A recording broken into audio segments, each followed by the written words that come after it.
আপনারা সবাই কেমন আছেন? আশা করছি যে আপনারা ভালো আছেন। আজকে সুন্দর একটা কুর্তি দেখাবো। এই কুর্তিটা আপনারা আমাদের পেজে আগেও ছবি দেখেছেন। এটা আমরা কাস্টমাইজ অর্ডার নিয়ে থাকি বিভিন্ন কালারে। তো আপু এটা কাস্টমাইজ অর্ডার করেছিলেন। এর আগে আমরা এই কুর্তিটাতে হাতায় লেস দিতাম। তো আপু এখানে ফুলের কাজ চেয়েছিলেন। সেভাবেই আমরা হাতার নিচে পাড় মতো করে দিয়েছি। আর বুকে এরকম সুন্দর করে কাজ করা থাকবে। দেখেন খুব সুন্দর করে মনে হচ্ছে যেন গোলাপগুলো একেবারে ফুটে ফুটে আছে, খুব সুন্দর। এবং এটা আমরা এই যে জাস্ট এক্স্যাক্ট এই কালারটাই আপনারা পাবেন। একেবারে গাঢ় একটা পিচ কালারের উপরে আমরা এটাতে সাদা সুতা দিয়ে কাজ করেছি। এবং নিচেও দেখেন খুব সুন্দর করে এই যে লেস দেওয়া হয়েছে এবং নিচের পুরো সামনের পার্টটাতেই কিন্তু এরকম সুন্দর একটা প্যানেল করা থাকবে। এবং একেবারে গাঢ় একটা পিচ কালারের উপর আমরা এই কাজটা করেছি। এবং এটাতে আমরা অরবিট মসলিন কটন ব্যবহার করেছি। এটা আপনারা যে কোনো সাইজের বাচ্চাদের জন্যই অর্ডার করতে পারবেন, সেই সাথে বড়দের জন্য এটা কুর্তি হিসেবেও নিতে পারবেন।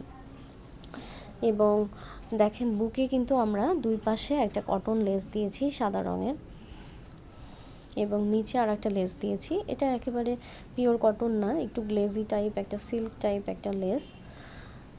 এবং চেষ্টা করেছি যে মেকিংটা যতটা সম্ভব সুন্দর করে করার। এবং কুর্তি অর্ডারের ক্ষেত্রে আপনারা একটু আমাদেরকে বডি সাইজ এবং লম্বা যে সাইজটা এটা বলে অর্ডার করবেন।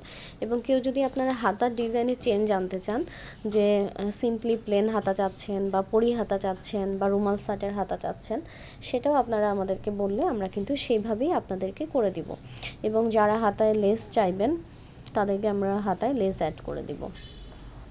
এই কাজটা দেখেন কত সুন্দর হয়েছে। আমি আসলে একটু রোদ উঠেছে, রোদের ভিতরে ভিডিও করছি বলে কাজটা হয়তো বা ক্লিয়ার দেখা যাচ্ছে না। এই যে দেখেন কত সুন্দর হয়েছে। গোলাপগুলো আমি একটু আপনাদেরকে কাছ থেকে দেখাই। কাজের ফিনিশিংটা অনেক বেশি সুন্দর হয়েছে। এবং আপনারা অর্ডার করার সময় আমাদেরকে অবশ্যই কালার মেনশন করে অর্ডার করবেন। যদি অন্য কোনো কালারে নিতে চান বা কালার কাস্টমাইজ করতে চান, সেটা আমাদেরকে জানিয়ে দিবেন। ভালো থাকবেন সবাই। আজকের মতো এই পর্যন্তই। আমাদের কাজগুলো কেমন লাগছে আপনাদেরকে, সেটা অবশ্যই আমাদেরকে জানাবেন যে আপনাদের কাছে আমাদের কাজগুলো কেমন লাগছে। এবং যদি আমাদের কাজ সম্পর্কে কোনো পরামর্শ থাকে, সেটাও আমাদেরকে জানাবেন। ভালো থাকবেন সবাই। আল্লাহ হাফেজ সবাইকে।